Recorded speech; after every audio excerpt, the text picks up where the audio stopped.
السلام عليكم ورحمة الله وبركاته.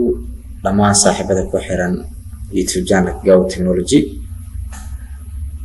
maanta waxaan meeshan ku bilaabi doonaa cashirkii koowaad ee koorskeeni Adobe Photoshop.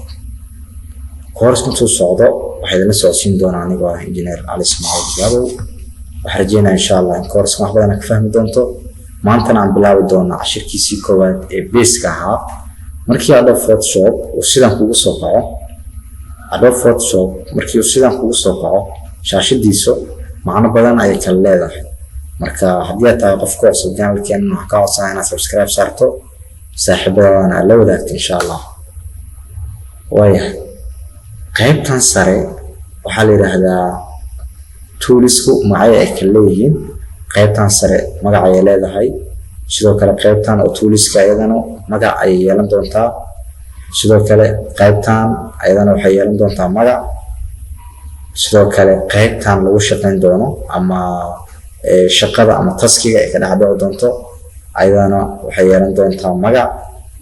marka waa kala sheegi doonaa. qaybtan file edit-ka ay ku qoran tahay waxaa la yiraahdaa menu bar. sidoo kale qaybtan hoose waxaa la yiraahdaa options bar ayaa la yiraahdaa qaybtan.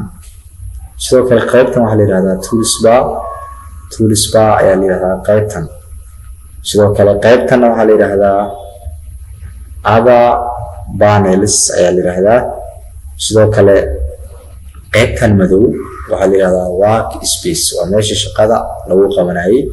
workspace ayaa la yiraahdaa. waayahay maanta waxaan ka bilaabi doonaa toolska mid kasta shaqada uu qabto. toolska markaan dhamayno ayaa u gudbi doonaa waxyaalihii kale oo muhiimka ahaa oo waaweynaa. haddii aan soo gashto sawir markasta oo wax aad soo gelinayso waxaa lagu soo geliyaa control O ayaan leenahay.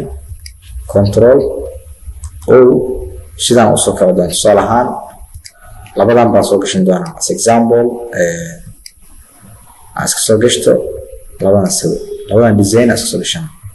waayahay midkan wuxuu qabtaa move tool, wuxuu qabtaa in uu shay ku qaado oo meel kale ku geeyo. move toolku shay ama design inuu ku qaado oo meel kale geeyo waa shaqadiisa. tusaale ahaan waxaan rabaa inaan ka qaado logan, waxaan dhihi doonaa double click ama click asin doontaa. double click aan dhihi doontaa kadibna okay ayaan dhihi doontaa. waayahay move toolku waa kana, waa shay inaan meel ka qaado waa meel kale geeyo. move toolka ayaa ii qabana shaqadan. waayahay maxaa la yiraahdaa sidoo kale toolska ku xigo rectangular marquee tool. rectangular marquee tool waa inaad si afar gees ah wax u jarato. si afar gees ah inaad wax u jarato ayaa waxaa la yiraahdaa rectangular marquee tool. control V haddaan iraahdo, control Z, control C, control V haddaan iraahdo waxaad dareemi doontaa in si afar gees ah shaygan lagu jaray. tusaale ahaan soo qaad inta keen inta dareemi doontaa si afar gees ah in uu shay kugu jaro ayaa waxaa qabto rectangular marquee tool. waayahay ellipse tool waa shaqadiisa. ellipse toolku waa inaa ayadana u jarto si wareeg ah inaad wax u jarto. si wareeg ah markii aad doonayso inaad shay usoo jarato waxaad isticmaali doontaa elliptical marquee toolkan ayaa isticmaali doontaa.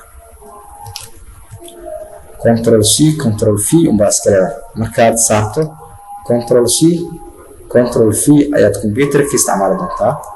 waa kan ayadana waa inaad si u jarto afar gees ah. waayahay maanta waxaan baranay saddex tool. toolkan koowaad waa move tool oo shaqadiisu tahay in shay inuu qaado meel kala geeyo. sidoo kale rectangular marquee tool inuu si afar gees ah wax kugu jaro. sidoo kale elliptical marquee tool si wareeg ah ama goobo ah ama circle ah inuu wax kugu jaro. marka waxaan rajeynayaa saddexdaas tool inaad wax badan ka